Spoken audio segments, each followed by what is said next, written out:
Alors l'enfant qui se retrouve dans un milieu parental dans lequel manifestement les personnes qui entourent cette famille, qui entourent cet enfant, qui soit en tant que famille élargie, soit en tant que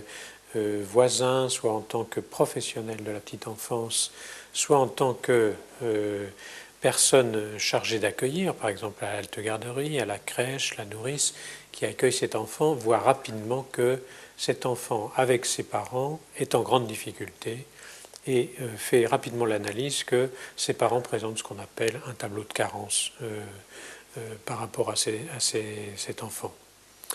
Dans ces cas-là, les professionnels savent qu'il faut se faire aider d'un certain nombre de professionnels de seconde ligne qui, eux, sont chargés de protéger l'enfant. Et dans ce cas-là, il va être intéressant de faire appel à ce qu'on appelle des placements, qui sont des dispositifs qui sont créés pour pouvoir aider cet enfant à être accueilli dans un milieu dans lequel il va pouvoir se développer d'une façon satisfaisante pour lui, et si possible avec l'accord explicite ou implicite des parents qui sont considérés par ailleurs par les professionnels comme des gens qui sont dans un état de carence parentale.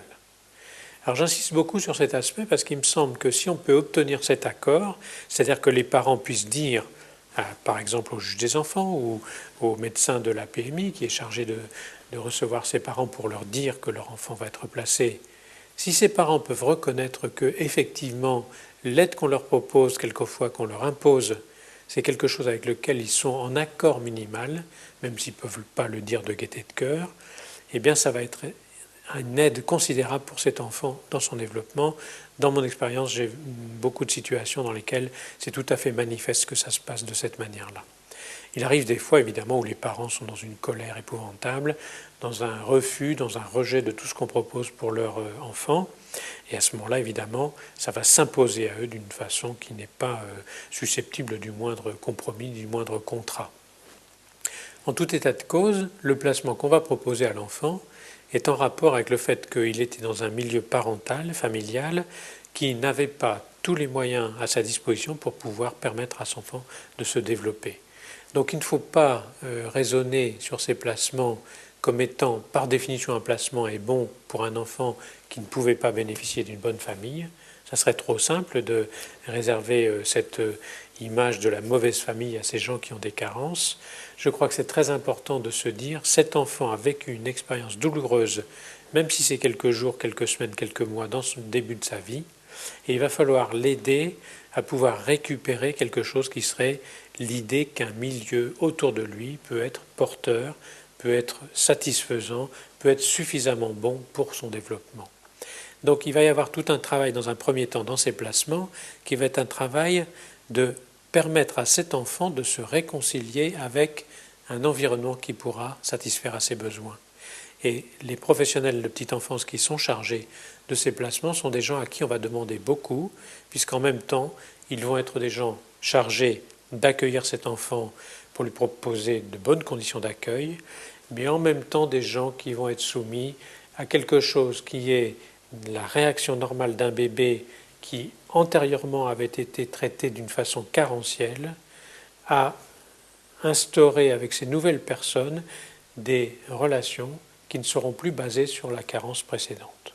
Et évidemment, ça va déclencher chez ces bébés des réactions qui sont souvent des réactions qui peuvent perdre le professionnel puisque finalement ce bébé ne réagit pas comme un bébé qui aurait été élevé dans un milieu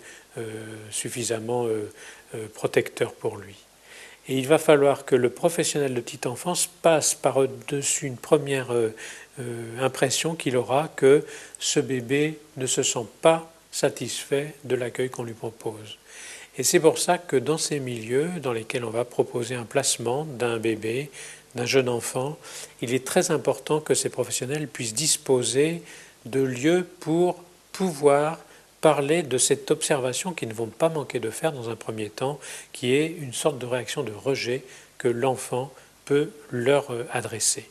Et il faut que ces professionnels puissent accepter ce rejet comme étant un premier temps de l'alliance, paradoxalement, à construire avec cet enfant,